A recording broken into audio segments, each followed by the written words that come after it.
नमस्कार प्यारे साथियों, राजस्थान अध्ययन के बारे में बात कर रहे थे, पुस्तक के बारे में जो कक्षा 6 से लगा करके कक्षा 12 से संबंधित होने वाली है। काफ़ी इंपॉर्टेंट प्रश्न प्रतियोगी परीक्षाओं के लिए यहाँ से आपको देखने को मिलेंगे, क्योंकि आपका जो बेस लेवल होता है या आपका जीरो लेवल जो होता है कंपटीशन एग्जाम्स में पूछे जाने वाले प्रश्नों का, तो वो यही पुस्तक जो है वो प्रमाणिक पुस्तकें हैं। तो चलिए इसके बारे में बात कर रहे थे। कक्षा 10 तक हम आ गए थे और राजस्थान का इतिहास पहला अध्याय जो है वो कवर करते हुए आगे बढ़ रहे थे।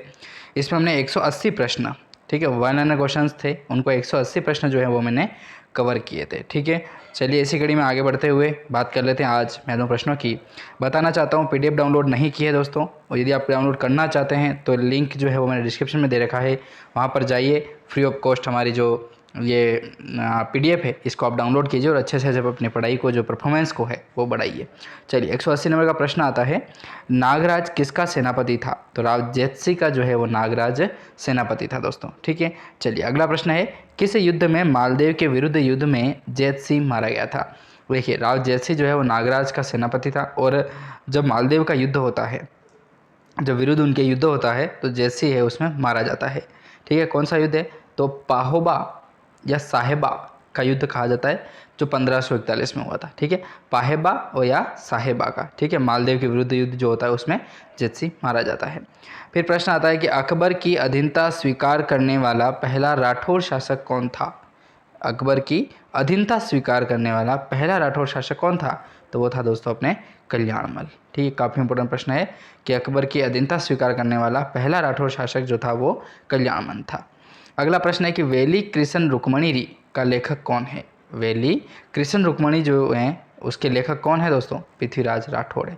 ये प्रश्न आपको रटने ही पड़ेंगे, इसमें समझने जैसा कुछ नहीं और ना ही समझाने जैसा कुछ है, तो बस आप इसको रटिएगा, क्योंकि एक बार आप रट के याद हो गया ना, तो प्रतियोगी परीक्षाएं कोई सी भी हो उनके लिए आपका जीके जो है वो कंप्लीट रहेगा। ठीक है, मैंने जो ये सीरीज़ लाया हूँ इसमें आपका भूगोल भी कंप्लीट होगा, राजस्थान का जीके जो पूरा संपूर्ण, जिसमें इतिहास भी आ गया, कला एवं संस्कृति भी आ गई, भूगोल आ गया, प्रशासनिक तरीका जो भी पॉलिटिक्स से संबंधित होता है राजस्थान का वो भी इसमें आ चुका है। मतलब पूरी पीडीएफ है, 360 पेज की ऐसी कुछ पीडीएफ है, हाँ 360 पेज की पीडीएफ है। ठीक है, तो इसको आप डाउनलोड कीजिएगा और इसका प्रिंट आउट निकलवा के यदि आप नोट्स बना करके पढ़ना चाहें तो काफ़ी मदद है जो आपको मिलने वाली है। चलिए, नागराज किसका सेनापति था? तो राज जेतसी का था, और जेतसी जो है वो मारा जाता है पाहेबा या साहेबा का युद्ध में, जो 1541 में होता है, मालदेव के विरुद्ध होता है। ठीक है, अकबर की अधीनता स्वीकार करने वाला पहला राठौर शासक कल्याणमल था। ठीक है, वेली कृष्ण रुक्मणी के लेखक पृथ्वीराज राठौड़ है। अगला प्रश्न आता है, किस राठौर शासक को अकबर ने महाधिराजाधिराज की उपाधि दी थी? तो राव रायसिंह था। ठीक है, याद रखिएगा। अगला प्रश्न है, मुंशी देवी प्रसाद ने किसे राजपुताने का कर्ण कहा है? देवी प्रसाद जो है मुंशी, उन्होंने राजपुताने का कर्ण किसे कहा है? राव रायसिंह को कहा है। ठीक है, काफ़ी इंपॉर्टेंट प्रश्न राव रायसिंह से बनता है। ठीक है, यही प्रश्न बनता है अधिकतर देखा जाए तो राव सिंह से, रायसिंह से, नॉट राव सिंह। किस गांव में सीमा विवाद को लेकर के मतीरे की राड़ प्रसिद्ध हुई थी? तो वो थी दोस्तों अपने जाखणिया गांव की, जो होती है 1644 ईस्वी में। ठीक है, एक तरफ तो उसका जो पौधा है वो था और दूसरी तरफ उसका फल लगा था, उससे संबंधित जो है वो प्रसिद्ध है। बस गांव की विवादित एक प्रसिद्ध है कि मतीरे की राड़ किसके लिए हुई थी, कौन से गांव में हुई थी? तो जाखणिया गांव में होती है 1644 में। मतीरे की राड़ युद्ध किसके मध्य हुआ था? तो कर्ण सिंह जो बीकानेर के थे और अमर सिंह जो है वो नागौर के थे। इसमें एक नागौर का गांव आता है और दूसरा आता है कर्ण सिंह बीकानेर का गांव आता है। ठीक है ना, जहाँ पर ये राजा बने हुए थे। तो जोखनिया गांव, ठीक है, याद रखिएगा, यही इंपॉर्टेंट है। आप तो जोखनिया गांव याद रखिए और 1644 याद रखिए। मतीरी राड़ वैसे प्रसिद्ध है तो कोई इतना नहीं पूछते हैं, क्योंकि बहुत प्रसिद्ध है ये। नॉर्मली पूछा जाए तो सिर्फ गांव का पूछ सकते हैं, या फिर किसके मध्य हुई थी? तो कर्ण सिंह जो हैं वो बीकानेर के थे और अमर सिंह नागौर के थे, उनके बीच होती है। फिर है शुक सप्तमी किसकी रचना है? तो चिंतामणि भट्ट की रचना है दोस्तों, अपने शुक सप्तती।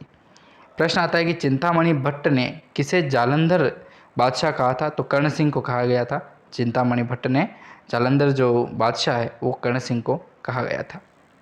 अगला प्रश्न आता है, कर्ण सिंह ने किस ग्रंथ की रचना की थी? तो साहित्य कल्पद्रुम जो है उसकी रचना की थी। कर्ण सिंह के दरबारी विद्वान गंगानंद मैथिली ने कौन से ग्रंथों की रचना की? तो कर्णभूषण का नाम आता है और एक आता है अपने काव्य डाकिनी का। ठीक है, काफ़ी प्रश्न जो है इससे बनता ही बनता है। ठीक है, कर्णभूषण और काव्य डाकिनी। कर्ण सिंह के दरबारी विद्वान जिनका नाम था गंगानंद मैथिली। ठीक है, कौन से ग्रंथ की रचना करते हैं? कर्णभूषण और काव्य डाकिनी की। चौहानों को ब्राह्मण वंश से किसने माना है? चौहानों की उत्पत्ति जो है ब्राह्मण वंश से होती है, किसने माना है? डॉक्टर दर्शत शर्मा ने माना है। चौहानों को सूर्यवंशी किसने कहा है? तो डॉक्टर गौरीशंकर हीराचंद ओझा के द्वारा जो है वो चौहानों को सूर्यवंशी माना जाता है। ठीक है, काफ़ी मत होते हैं। ठीक है, इन्होंने अलग अलग अपने हिसाब से मत दिए हैं और अपनी रिसर्च के अनुसार दिए हैं, तो काफ़ी इंपॉर्टेंट हो जाते हैं। ठीक है, पीडीएफ आप डाउनलोड कीजिएगा, वहाँ पर आपको प्रतियोगी परीक्षाओं की जाँच चाहें आप तो चतुर्श्रेणी से लगा करके, यदि आरएस की भी तैयारी कर रहे हैं, रीट वगैरह शिक्षक भर्तियाँ सारी आ गई, तो उसकी जो सारी संपूर्ण पीडीएफ है ना दोस्तों, वो आपको वहाँ मिल जाएगी। ठीक है, सारी पीडीएफ पे मिलेगी, सारी डाउनलोड कीजिए और सारी पढ़ने की कोशिश कीजिए और अधिक से अधिक सिलेक्शन लेने का प्रयास कीजिए। चलिए मिलते हैं नेक्स्ट वीडियो में, तब तक के लिए जय हिंद।